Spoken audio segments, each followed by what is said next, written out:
Just going to peel back the curtain for you here on this episode of the OHL podcast. We always record about 12 hours before the podcast gets published.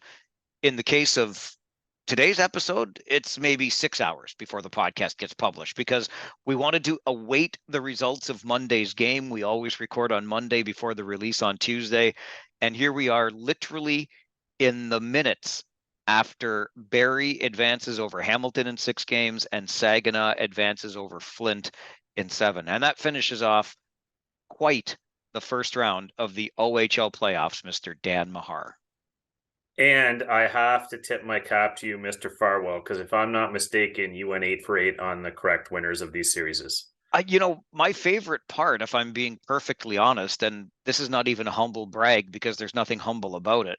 I said that I thought the biggest shock of anything is if Saginaw and Flint do not go 7 games. And when Saginaw was up 3-1, I thought, well, there goes that bold statement. But you make a lot of bold statements when you're doing predictions. We joked about it before. We will, by the way, get to later in this episode because now that we have all the teams lined up for round 2, we'll take a look at who we think's what's going to happen in round 2. But before all of that, maybe a recap of round 1, Dan. And I don't know that there's a bigger story in round number 1 than the historic sweep by the Kitchener Rangers of the Windsor Spitfires. Never in Ontario Hockey League history has a bottom seed swept a top seed in the first round of the playoffs. It's only the 5th time ever that a bottom seed has beaten a top seed, but the first time ever by way of a sweep. And I don't think anybody anywhere predicted that,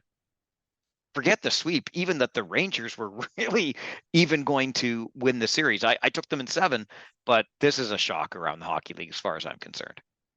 Mike, it's one of those things, but honestly, it is and it isn't. And the reason I say that is historically in junior hockey, you have a pretty big gulf between 1st and 8th. There's seldom much shot for the 8th place team, just because it's usually them in a cycle year where there are a lot of young kids. A lot of the vets moved out and it's a rebuild year and the top teams have loaded up. So that's usually what you're dealing with. This was a big anomaly, and I think everyone saw it where the Kitchener Rangers were a veteran team. They were older. They were loaded up for bear this year. The big unique piece of this year was just how poorly they performed for much of the year, way underperformed. And then poor Windsor Spitfires had a heck of a year. Probably felt they earned something a little bit better than the Kitchener Rangers in round 1. And it's scary when you have a team like Kitchener figure it out at this time of year, and they figured it out. That was by far the best hockey we saw them play all year. That's a perfect way to put it, because there's no real other way to explain this, right? You talk about the underachieving through the season, which was noticed by everybody, but the way the Kitchener Rangers played those 4 games, I mean, my goodness, they had not beaten Windsor throughout the entire regular season. Windsor had never scored fewer than 5 goals in any of their 4 regular season wins versus Kitchener in a game, 26 total over the course of the 4 games. They scored 7 in the 4 games in the playoffs. Windsor had 1 power play goal in the 4 games in the playoffs on 16 tries. The Rangers had 4 shorthanded goals. And one of the other stats that just blew my mind at the end of this series was that the Windsor Spitfires led in the 4 games for a grand total of 5 minutes and 26 seconds. Other than that, and I think that's the most telling stat, frankly, it was, and I'm not trying to be cruel to or diminish the Windsor Spitfires, but it was all Kitchener in that series, basically from the opening faceoff of game 1. It was and I'm sure the Kitchener fans watched that series and say, where on earth was this all year? Because it was a different team. The back checking was ferocious. The gap control was terrific. Let's face it, Francesco Pinelli was a beast in games 1 and 2 for Kitchener, and he didn't play games 3 and 4. He played 1 shift in game 3 before being ejected. So they did this without their best player. And you look at how they did it, and there's just so many players you have to really give a nod to. I mean, Mitchell Martin and Danny Zhilkin were just absolutely phenomenal for Kitchener through that series. And I hear a lot on the Windsor side, Mike, where there's a lot of down faces saying, they really choked and they didn't come through when it counted. But poor Shane Wright, they gave up a lot to get him. I'm sure they were expecting more in the playoffs, but how about a nod to his former Don Mills Fire teammate there, Roman Schmidt? Probably the best hockey I've ever seen him play. All over his ex teammate that whole series. I think I saw, to talk about how dangerous Windsor was. I think I saw Roman Schmidt more than 3 feet off his man once in that series, and Alex Christopoulos ripped it top corner.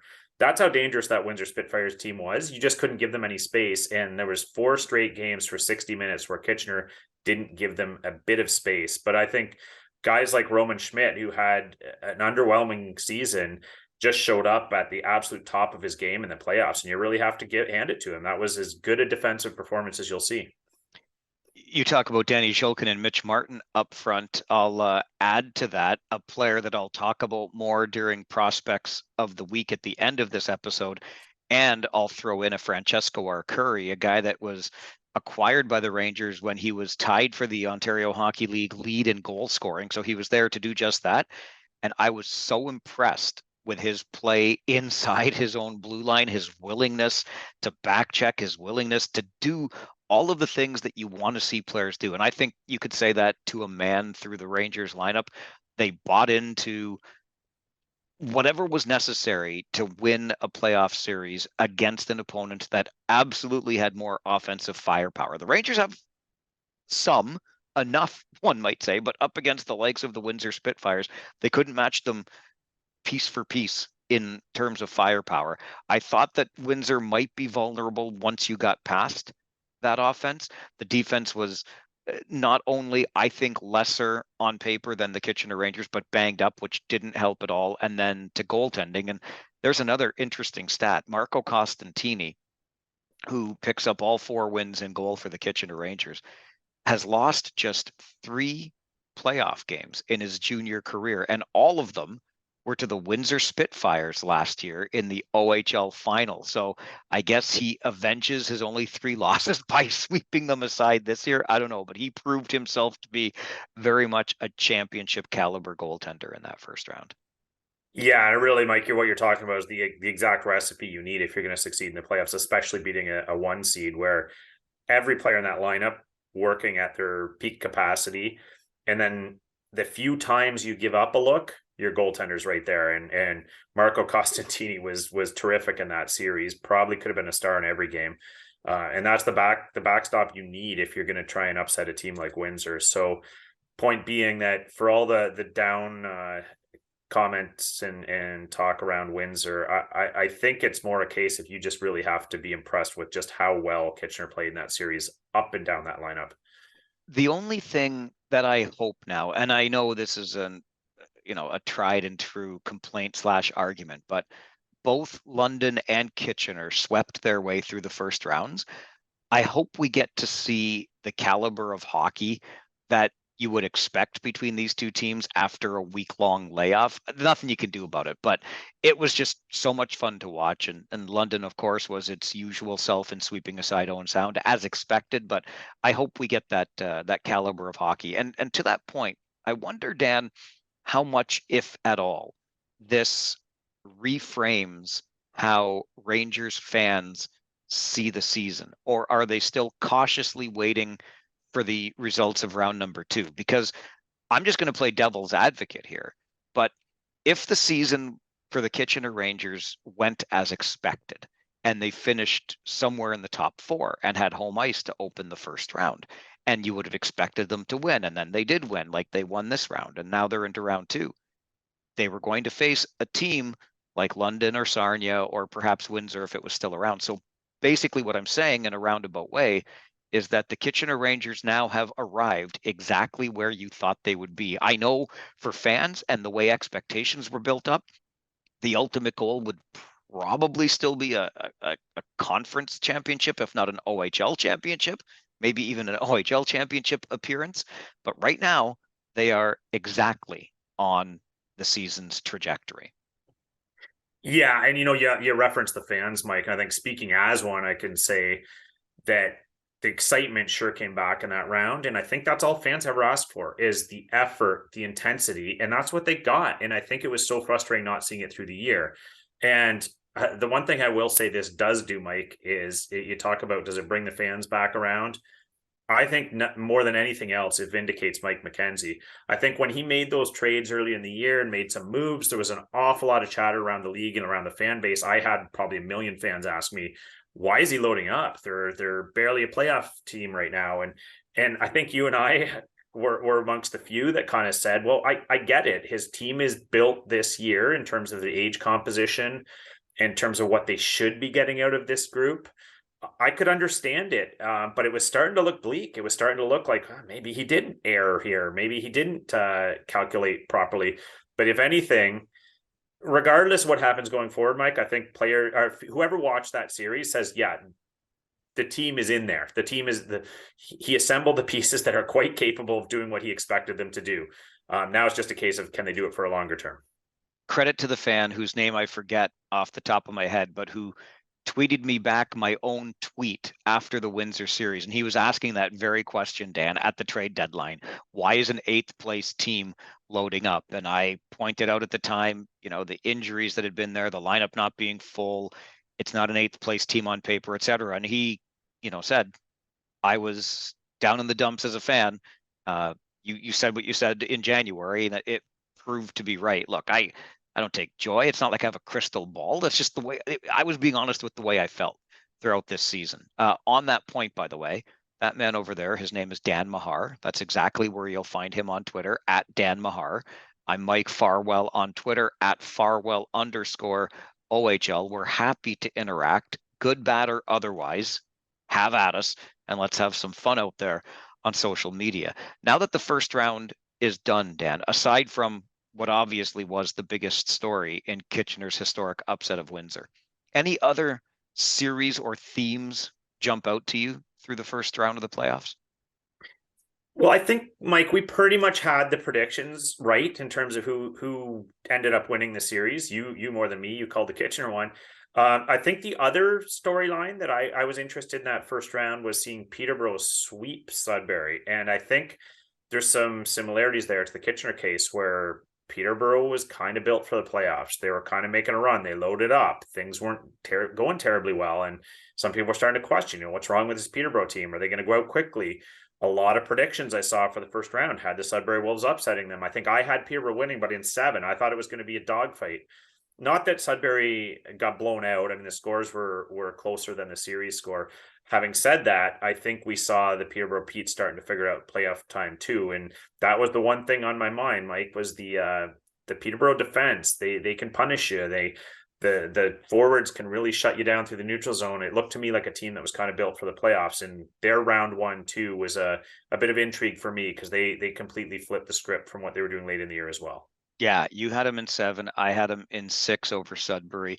And for me, it was as much about the enigma that was the Peterborough Petes as how well the Sudbury Wolves were playing down the stretch. I think, when you look back on this one historically, you'll think or wish that the Sudbury Wolves had gotten more out of it in terms of picking up a win, but that's full marks to the Peterborough Petes team that absolutely, much like the Kitchener Rangers, seems to have figured it out just at the right time. So fans up in the lift lock city can look forward to what comes next. And of course, it just gets harder from here. A couple of the other things that stood out to me, things by things I mean teams, but Mississauga put more of a scare into North Bay than I thought they would. You had the battalion in 4, I had them in 5, and then uh, on the other side, Guelph and Sarnia. I did pick Sarnia in 6 mainly because I thought the Storm had played some of the bigger teams really well throughout the season, and that, with the exception of, I think 2 of the games got a little lopsided. But either way, even in Game 6, it goes to overtime for Sarnia to finally seal it. And you had the Sting in 5 in that one, but the Guelph Storm and the Mississauga Steel had 2 teams for me that may have overachieved a little bit, and definitely show that that's the kind of thing you look at a season from now and say, okay, this is a good thing for where the franchise is at in its cycle. Yeah, and for sure. And on that, the first on the Sarnia Guelph series, Mike, I think we were both. Yeah, you nailed it in 6. I had it in 5. Probably didn't give Guelph enough credit because trend lines for them were good late in the season. They were not going to go quietly, but it shows in that series, it shows how things can change with subtle circumstance differences in a series. And, Sarnia lost Dillingham, Ritchie on D, and suddenly they're a little bit vulnerable there again, getting scored on. So some weaknesses pop up when you lose a key body or two, and that kind of made things more difficult for them. So we saw some cracks in Sarnia as that series went on. On the other side, Mike, the Mississauga series, I instantly felt bad calling a sweep after I called that one, because Mississauga's proved down the stretch they did not deserve to be have predictions like that. They were in every game, they were battling in every game.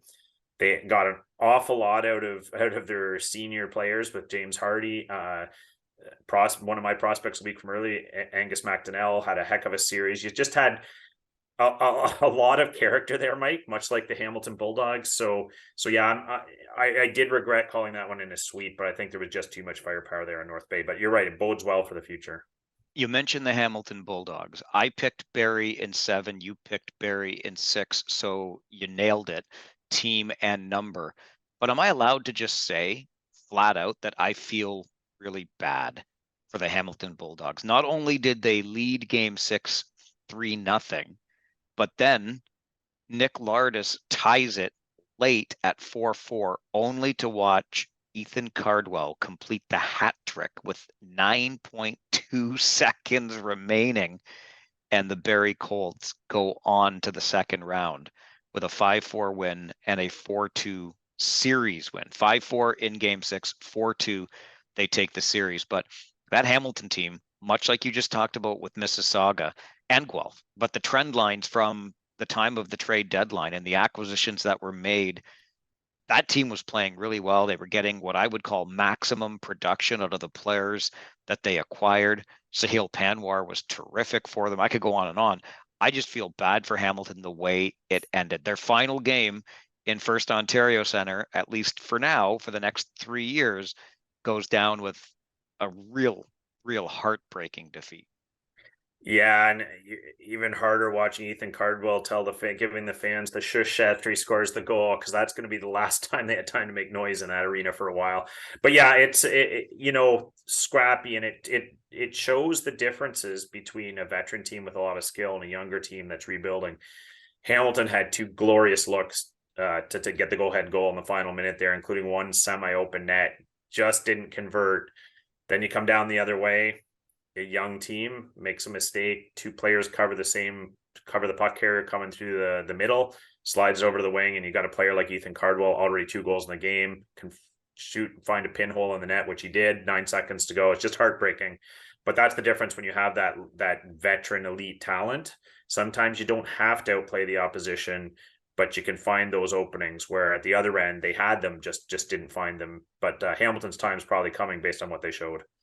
I believed in game 7 that the Firebirds' firepower was going to be my demise for a perfect first round. Again, I said it would go 7, and I gave the slight edge to Saginaw. Just ever since they kind of got over, if you will, the trade of Pavel Minchikov. That was the biggest blip in their season. In and around the trade deadline, they hit the skids, but they kind of figured it out. They've got good goaltending. They got a lot of young talent. And they had home ice advantage, which was really the reasons I kind of gave them the edge. But Amadeus Lombardi made me feel a little foolish as that game wore on. Saginaw gets a lead. Flint battles back. Ultimately, Saginaw wins it 6-3, which looks worse on paper than it was actually on the ice. But I don't think that the league could have asked for any more than it got out of that I-75 series. Oh, it was everything it was built to be, Mike. And let's face it, we both called 7 games. You had Saginaw, I had Flint. It was a coin flip either way, and it turned out exactly that way. The winning goal coming with just about 3 minutes left in that game. I think both teams were a little bit vulnerable defensively. Perhaps they weren't the biggest shutdown defense cores you'll find in the league. I would say Flint definitely had the firepower advantage to some degree, and Saginaw probably had a little bit of a goaltending advantage with Tristan Lennox back there. So it was a complete coin toss. Came down to the very end, as you knew it would. And I think this is what I love about playoff hockey, Mike, where you see the winning goal in that series, just the slightest little mistakes, and you talk about gap control and being on top of your man the whole series. The Flint Firebirds just had a momentary lapse where the winger was 10, 12 feet from the point man, and he fed it down the wall to the forward, and his man was 5, 6 feet off him. That's all it took to get the shot off. Sapovalov in front of the net with the tip. So the margin of error is so small in this level of hockey, Mike. And when it comes to playoffs, you give an inch, sometimes the team will take a mile, and that's what we saw. Well, and just before we started recording this episode, what did you say to me?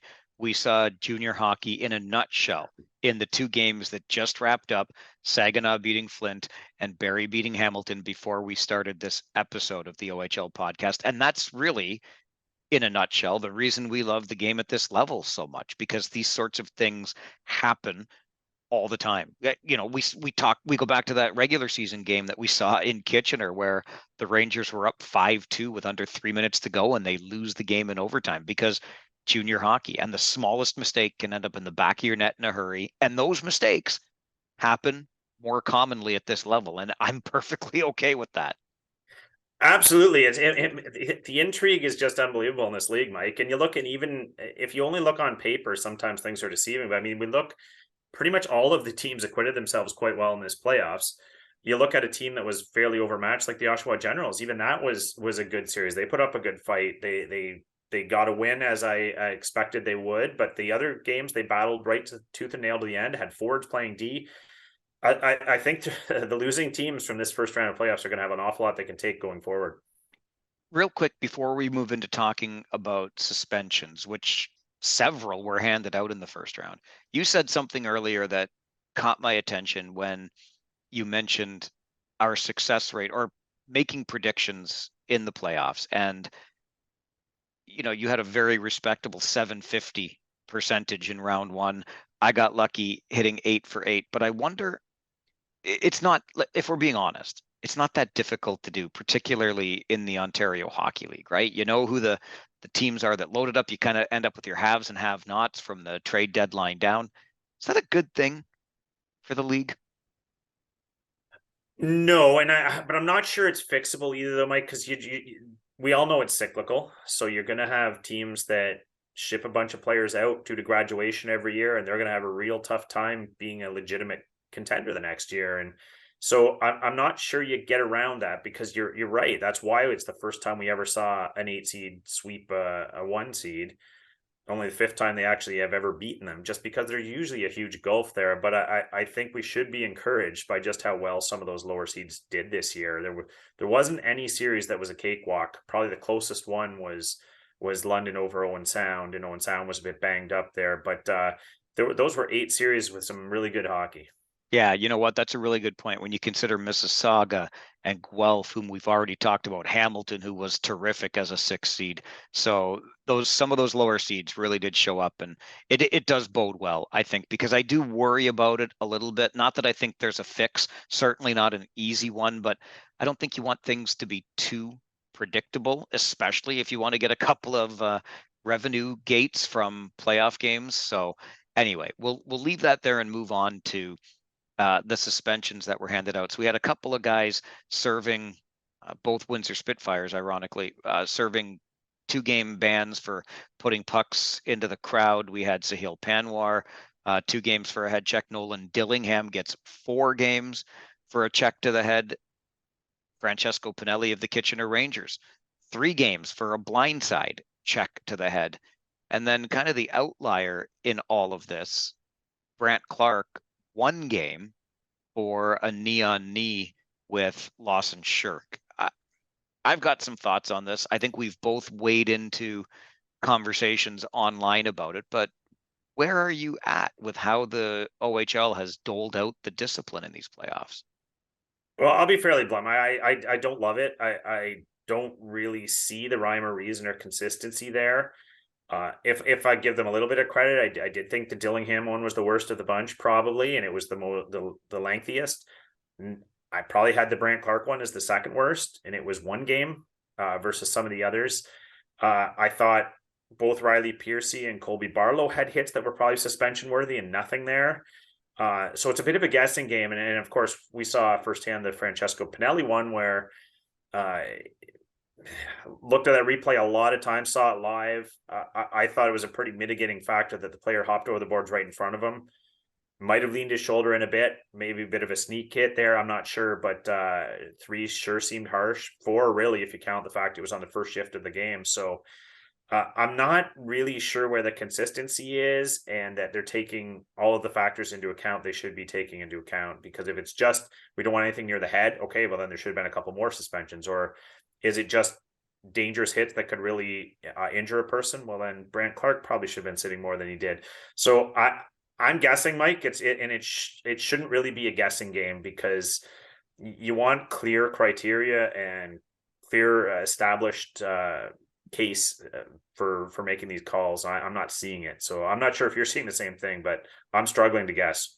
Yeah, I'm feeling similarly about this, and I think there were some other plays. Frasca, I think, got away with one in Game 5 versus Hamilton. When you talk about, a player in a vulnerable position with a check from behind, etc.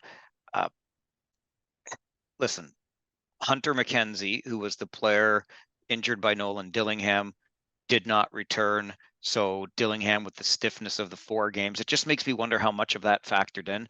Oliver Peer did not see the ice again after being hit by Francesco Pinelli in the Kitchener-Windsor series. The one that stands out to me the most is the Brant Clark one. And look, I'll just be honest. Brant's father got in. I shouldn't say got into it, but responded online about some of what I was saying about it. I'm not trying to pick on the kid. I've got nothing against Brant Clark. I don't know him personally. I'm not trying to say he's a bad guy or a bad hockey player. I've pumped his tires enough as a hockey player to, I think, be clear about that part of it. But what concerns me is that we now have a situation, at least in my eyes, where a knee on knee collision or a knee on knee hit, the bar for it is 1 game. That's the bar. So the next time you suspend somebody for more than 1 game for a knee on knee hit, you're breaking with the precedent, if you will, that you set in these playoffs. And then the question would be, well, why are you breaking with that precedent? Did Brant Clark get special treatment because he's Brant Clark? Or, and what I think was a mitigating factor here, is that Lawson Shirk finished the game, came back, said it was just a Charlie horse, got off lucky.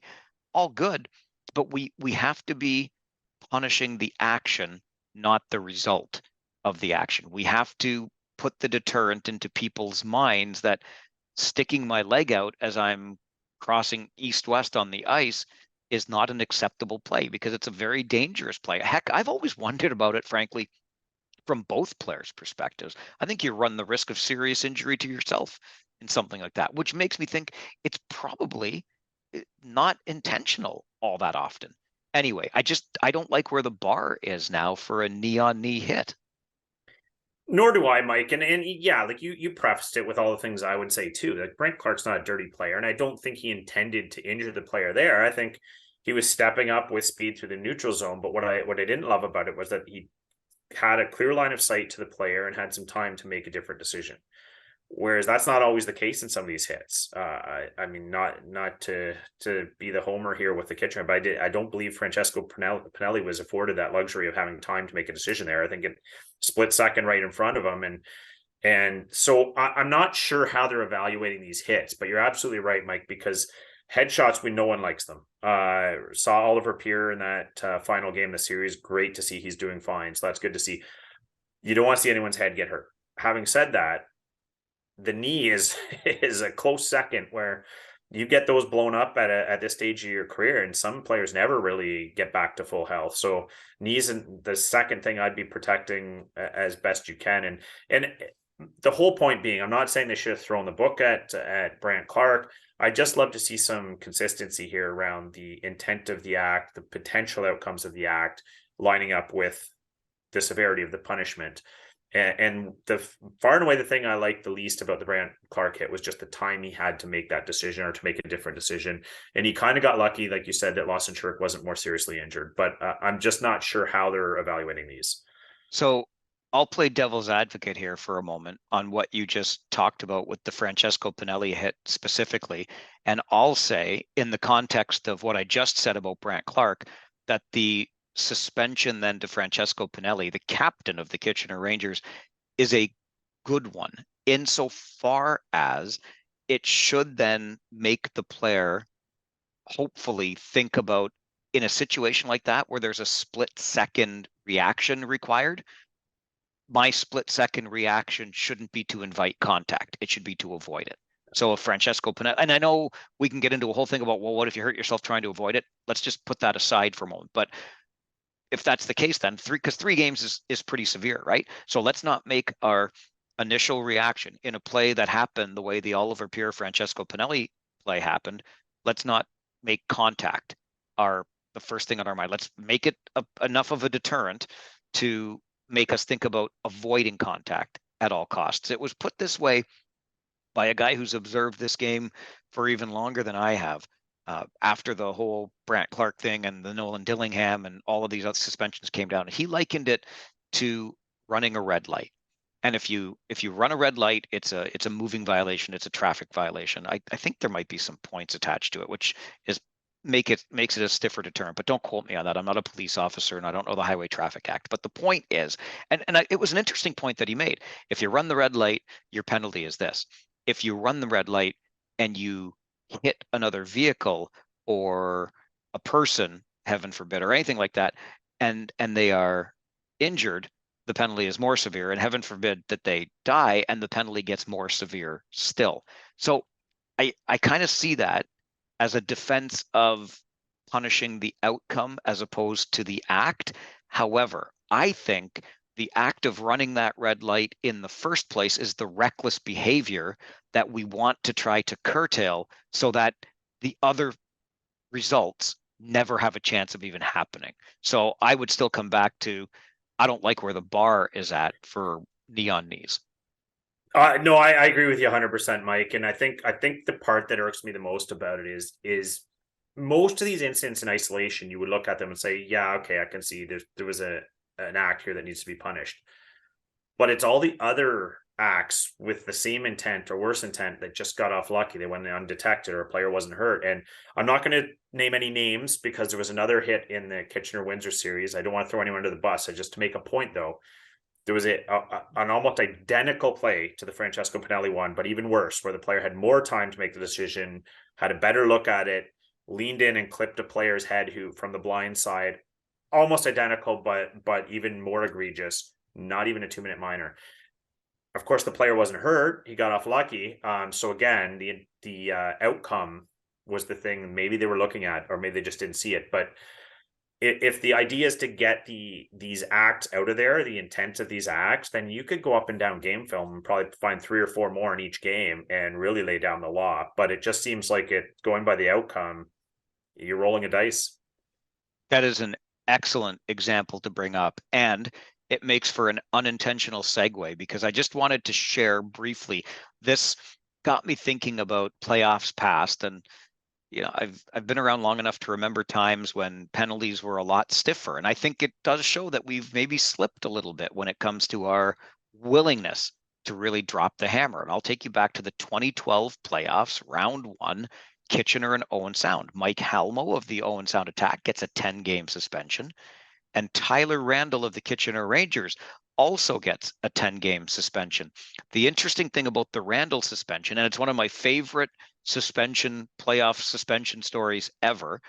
So the Randall one, much like you just described the hit on Matt Sopp in the Windsor Kitchener series, where Randall wasn't even penalized on the play for his hit on Arturs Gavris of the Owen Sound Attack, but he did get, after the tape was sent in, a 10-game suspension. It happened in game 1.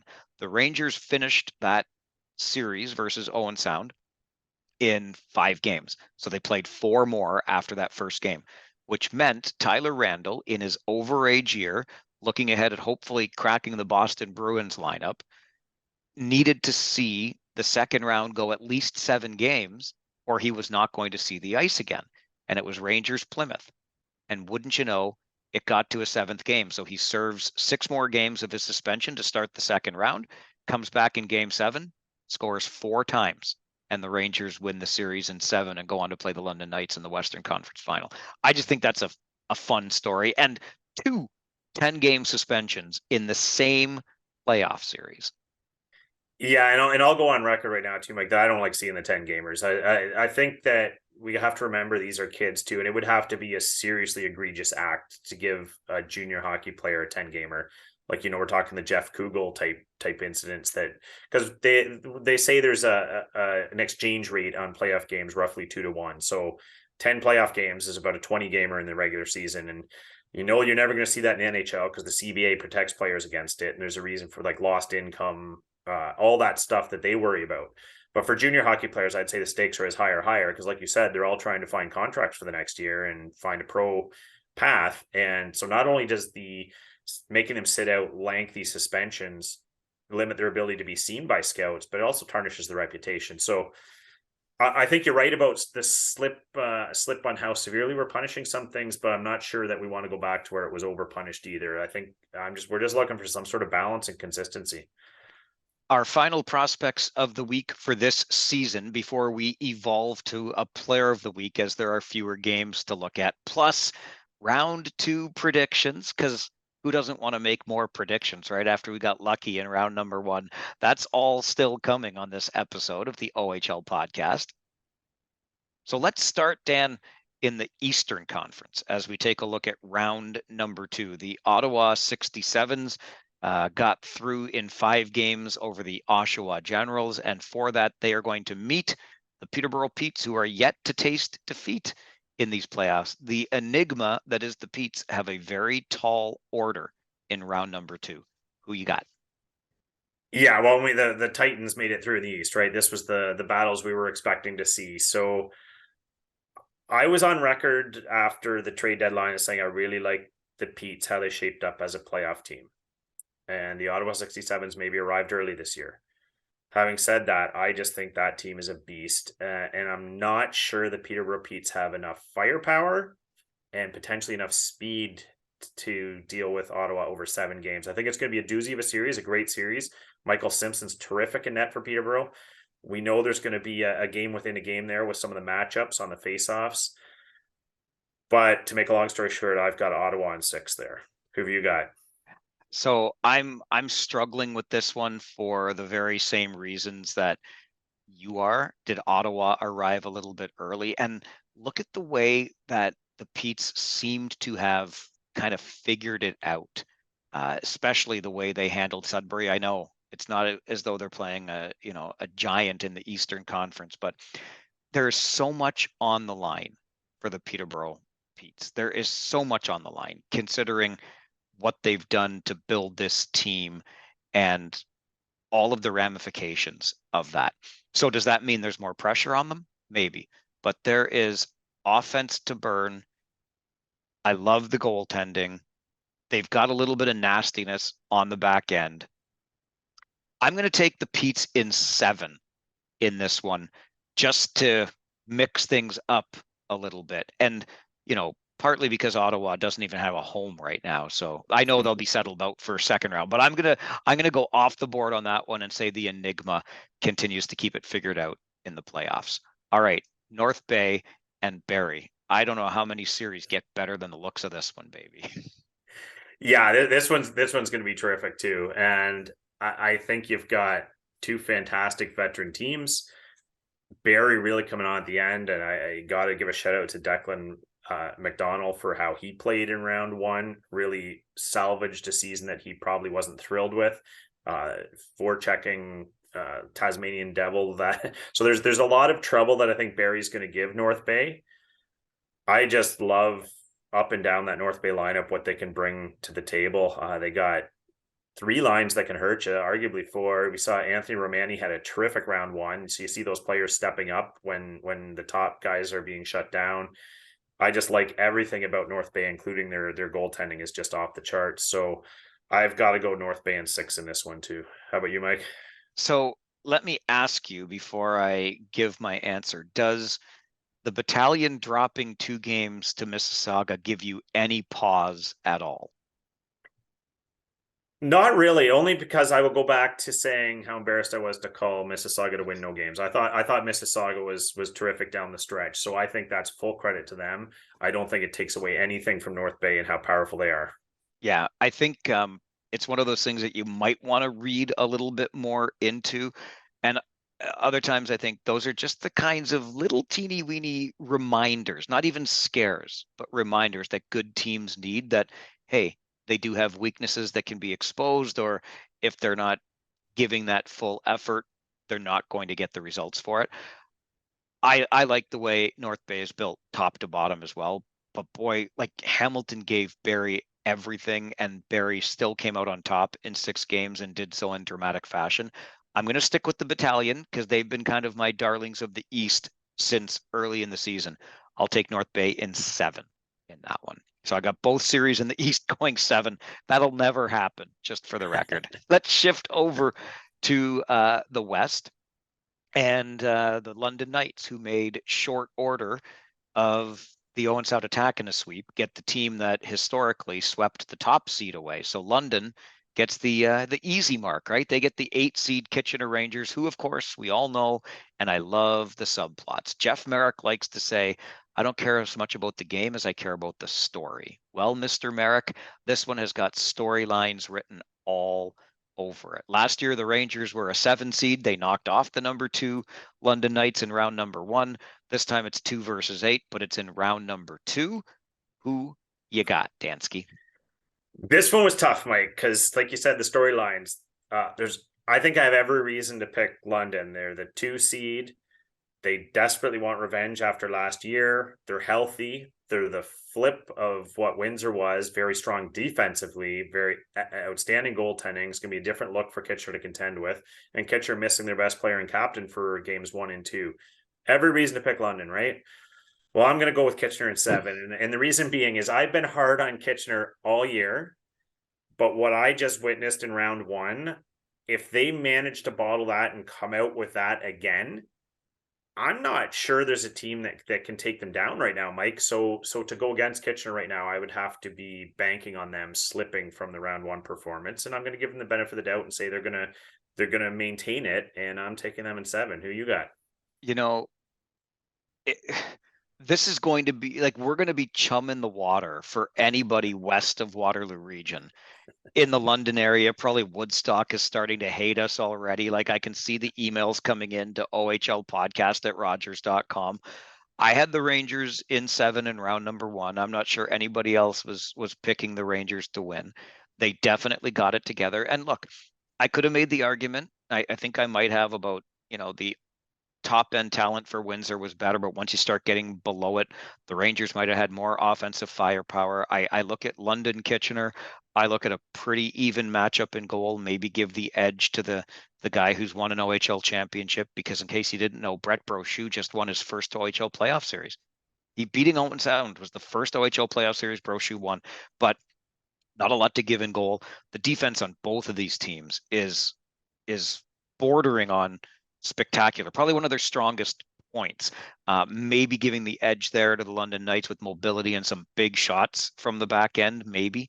But then offensively, Evangelista and Strongis and company are not there for London anymore. I know they've got some guys, and they went out and acquired, the Diacos and the Wintertons and the Humphreys to go along with Sean McGurn, etc.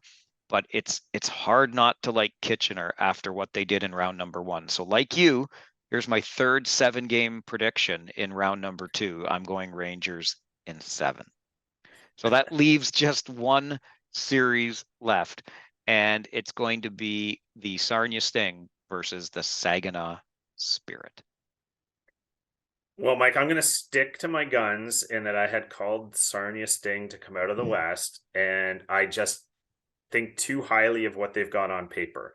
And I do think they learned something from round 1 against those pesky Guelph Storm, and that you have to keep your foot on the pedal. They were overpassing in that series. They sometimes weren't always moving their legs, trying to rely on just the talent to get them there.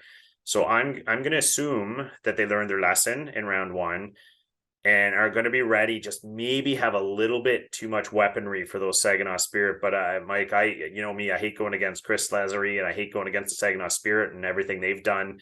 What a phenomenal year they've had. It's impossible for it to be a negative at this point. But based on what I'm seeing on paper from Sarnia and what I saw down the stretch, I've got Sarnia in 6. How about you? So I think we're going to agree across the board on this. And listen, one thing that the Spirit are going to do is work their tails off. It's going to be tough to win in Saginaw when the games go there. They're going to give you fits on the road. They've got very strong goaltending, decent defense, but I think the Sarnia Sting is one of those teams because of the way they're built, and everybody knows what the ultimate goal is there. One of those teams that's just going to get better as the playoffs go on, and they were battle tested the way they had to win some of those games in round number one, a couple of them in overtime.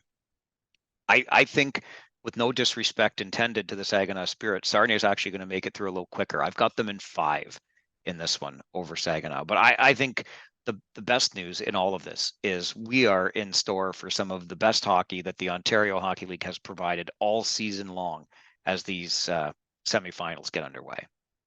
Yeah, and if you want storylines or players to watch out for anyone that's interested in following these other series, is my guy I'm going to send you towards is Hunter Haight and Saginaw. Under the radar player. Get a look at this guy. Terrific wheels, terrific motor, terrific work ethic. If you haven't heard of this player, looked like a playoff player to me through that whole series. So get a look at him if you can. Should be a lot of fun in round number 2. Okay, the only piece of business we've got left before we wrap up this episode of the OHL podcast is our final prospect of the week, because we still had 16 teams playing. So we'll shorten this to just our player of the week moving forward for the playoffs. But who do you have as your final prospect that stood out to you ahead of this June's, of course, NHL draft? Okay, Mike, I'm crossing my fingers. I don't think I stole your guy, Okay. but I got to be careful here because I just based on what I saw in round one, I gotta have my homer episode here, and I've got to go with Matthew Andonovski as my prospect of the week. And the reason being is he came into this league, made it as a 16-year-old, reputation being a tough kid, maybe not the most mobile feet, maybe not the highest skill level with the puck, but a competitor. The progression I've seen in his skill game and his skating game, mobility east, west, and north, south, moving the puck, looks like a real player. He doesn't look like a 17-year-old player out there. Was paired with Hunter Brustevich towards the end of that series, paired up against just about anyone. He was on Matthew Maggio a lot of the time. I just really, really love how his game has progressed this year, Mike. He looks like he's just going to be a beast as a 19-year-old in this league. So my final prospect for the season, based on everything I saw in round one, is Matthew Andonovski. Who's I yours? thought I thought you were gonna steal at least one of my last week. I stayed away from Luca Pinelli because I kind of felt like, where else are you gonna go, right? And so you took Luca, and I went with Carson Rakoff. I wanted to pump Rakoff's tires again one more time. Are we showing that we're wearing some blue and red shades this week? Maybe just a little bit, maybe just a little bit. But listen, we talked already about the Rangers and the upset, and to a man, how you could just praise individual efforts. I think I saw that from Carson Rakoff in every one of the games in round number one. Just the willingness to play both ends of the ice, and then the much more stick-to-itiveness on offense. So I wanted to give Carson an honorable mention and basically say, look how smart I was when I mentioned him last week. And I'm going to also throw in there, but not that I'm bringing him up necessarily, but the number of people talking to me on Thursday about Mitch Martin. And by people, I mean, you would have seen the arena, Dan. It was crazy. The scouts didn't even have really a place to hang out because the building was so full. But the scouts that were there to watch players, many were just talking about Mitch Martin and how much they've appreciated him in the playoffs so far. So I'll just put that out there from the scouts who are paid to watch this stuff.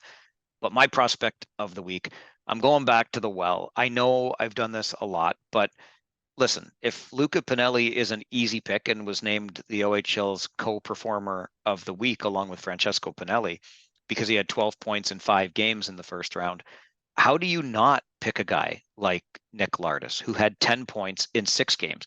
He had at least a point in every single playoff game. And this is a guy that came over to the Hamilton Bulldogs mid-season at the trade deadline. He had 19 points in 36 games as a Pete. He had 46 points in 33 games as a Hamilton Bulldog. That's what you get when opportunity is provided to you and you take advantage of it. I think Nick Lardis took advantage of it in spades. I loved him in the regular season. I think this is the third time I've made him my prospect of the week, but I don't know how you ignore numbers like that from an underdog team where he's going to go out there and get you a point, at least 1 point every night, 10 points in 6 games. Nick Lardis is my boy, and he's my prospect of the week. Well, Mike, those are elite numbers for a 19 or 20-year-old. So as a 17-year-old, you have to hand it to him. And I was fairly confident you were going to take Nick Lardis, so I'm glad you did, because one of the two of us had to. He's just been that good. So absolutely great choice. All right. As we wrap up another episode of our league talk, looking ahead to Friday with our feature interview on the OHL podcast, I've really been looking forward to this one. It kind of, sort of fell into my lap. I think he wanted to come on the podcast, or at least people around him wanted him on the podcast. So I've known this guy for as long as I was in the league. I've been in the league because when I started in the league, he was an assistant in Belleville with a guy by the name of George Burnett. And he's kind of followed George Burnett around the Ontario Hockey League for a little bit. Currently, though, working in U Sports. That's probably all you need to know about this guy.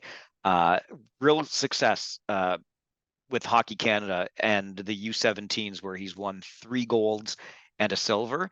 But boy, oh boy, some of the stories he's got to share, including what it was like playing for Larry Mavety, I'll tell you, I think you're going to enjoy it. So that is our guest on the OHL podcast feature interview coming up on Friday. You know who we're talking about already. Oh, they've all been good, Mike, but this is going to be great.